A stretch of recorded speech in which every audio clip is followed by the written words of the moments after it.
Welcome to the Intimate Marriage Podcast. I'm your host, Alexandra Stockwell.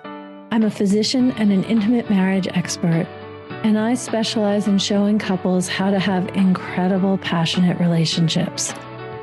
I've been married for 25 years.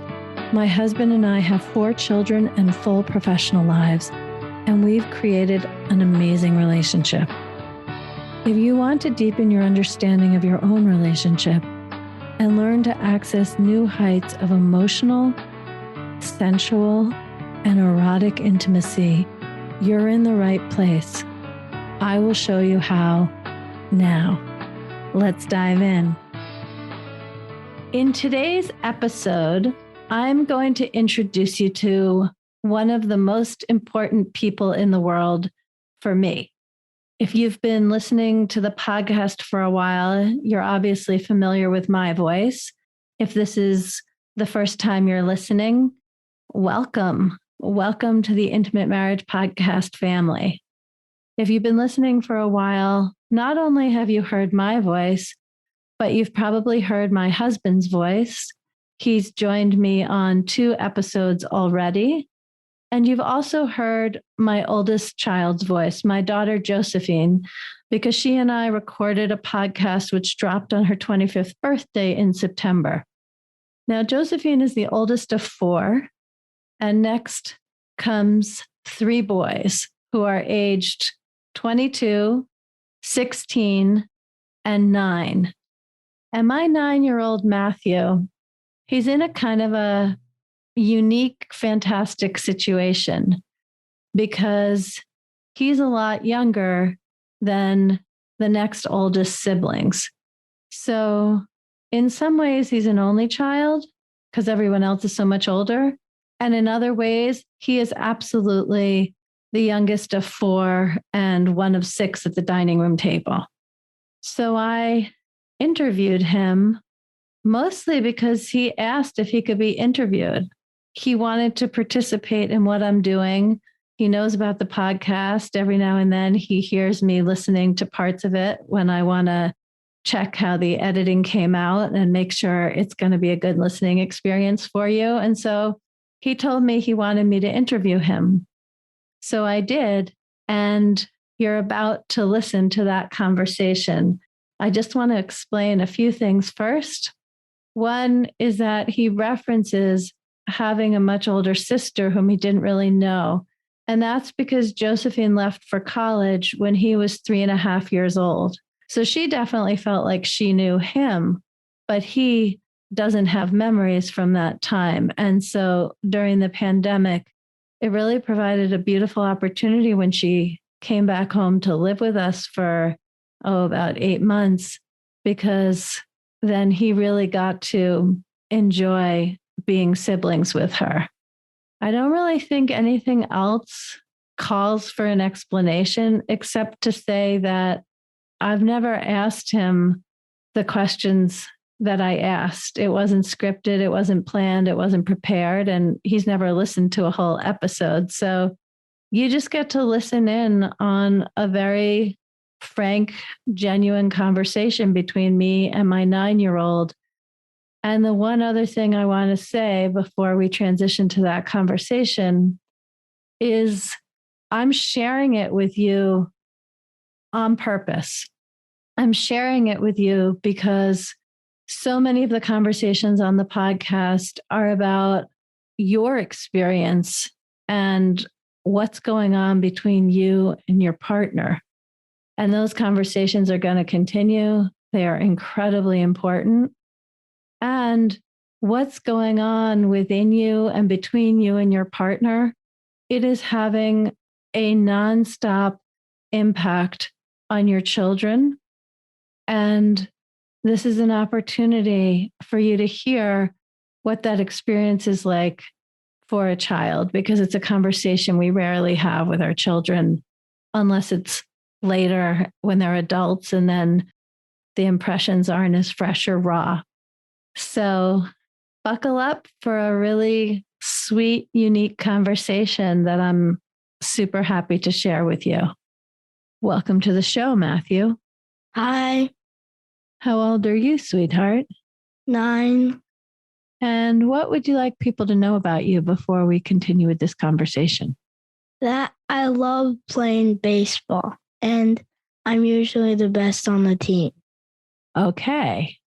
Well, as it is, that happens to be true. So, how do you feel about being the youngest child in our family? Sometimes it's amazing, sometimes I really don't like it. And so I'd say it's fun, but sometimes it doesn't feel that way. Okay. Well, what's amazing about it? Well, I'm the youngest, so I get all the attention. And then whenever I do something bad, then I don't get punished because I'm the youngest. And it's usually they say, "Hey, why did you make him do this?" Okay. And what's bad about it? Well, being the youngest is sometimes hard because, everyone's bigger than you. So they can kind of get in fights with you and they always win, which is the problem. I see. Well, how often do you get in fights? I actually was surprised to hear that answer. Well, not that much anymore, but before we got in fights a lot. But anyway, games are hard because they always win too. Okay. Yeah, I can understand that. Well, what would you say makes the Stockwell family the Stockwell family? Well, everyone else, they always have candy and stuff, which makes me different. Like, I remember one person on the baseball team, his name is Julian, and his dad made him have gum, but he didn't like gum. So that's just kind of funny to me. Okay. So our family is unique because we don't do candy. Any other things that are unique? Well, we homeschool, which is unique. And so I have a bunch of free time, and I have to think, hey, I want to play with someone. Wait, are they out of school yet? Okay, that is funny. And you told me a story once how when I had taken you to the skate park, I think this was about a year ago, one of your friends there said, "Are your parents divorced?" And you said, "No." You laughed. You said, "It's the opposite." Do you remember that story? Yes. What did you mean? It's the opposite. Well, I could see that most of them, their parents were divorced, and it would be hard to explain how our family is. So I just said, we're clearly not divorced, and we're nowhere near that. Okay. And even though it's hard to explain, you're pretty good at explaining things. So say more. Well, they kind of have a bunch of sleepovers, and their parents, I think, get in fights a lot. And so it's just a very different feeling from my family. And I feel like they couldn't really understand how having a good mom and dad relationship really does. Okay. Well, can you say now to me what having a good mom and relationship really does?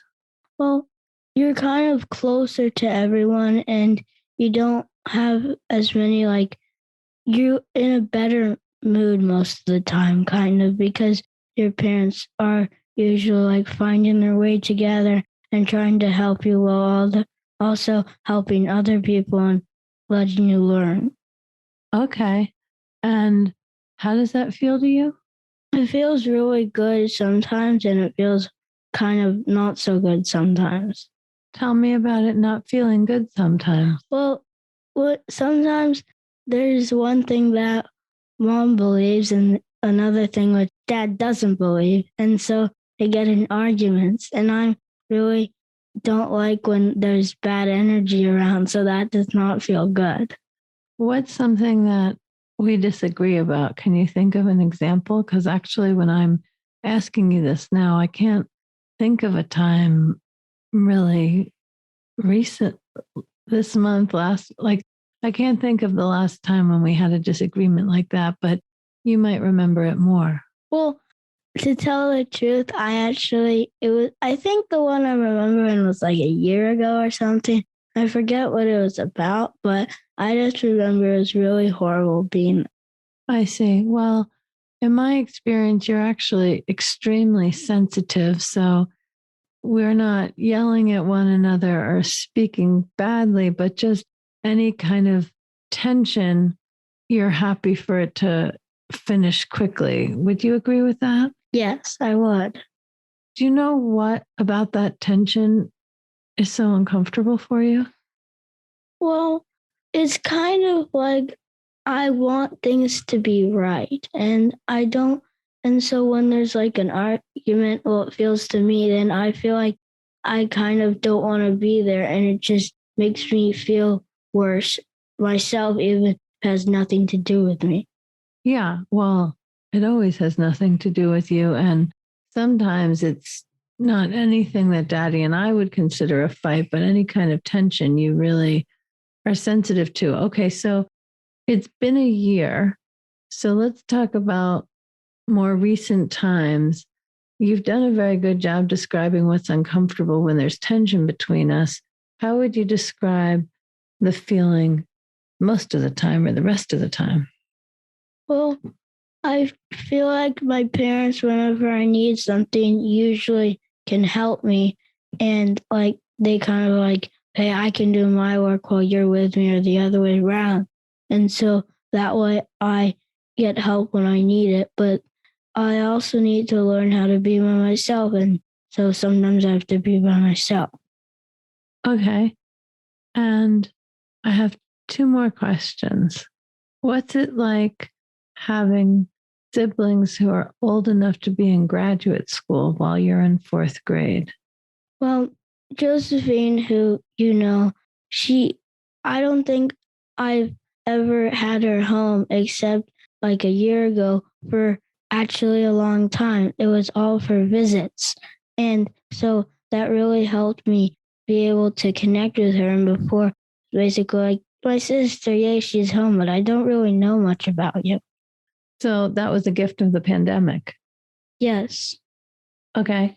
My second question is, since many of the people who are going to listen to this conversation are parents with children or will be parents with children, what advice do you have to them so that their children have a wonderful time growing up? To have them challenged, because you need to push them. Most children won't really just do stuff by themselves. So you need to push them, but not push them too hard, and have them connect with everyone, but also have them be about themselves sometimes. Thank you. Thank you for answering these questions. You know, one of the things that I ask all of my guests is, what have you learned about yourself as a result of being married to whomever they're married to? Obviously, you're not married. I see you smiling there. And you are my son, Daddy's son, and your sibling's brother. What have you learned about yourself as a result of being our son and their brother? That everyone is kind of different. And so you can't really say like this will help you. You kind of have to be like, what's the right thing for you? Thank you so much for coming to this interview. Thanks. Thank you for listening to the Intimate Marriage Podcast. For more information about Alexandra, her book, and her coaching services, go to theintimatemarriagepodcast.com.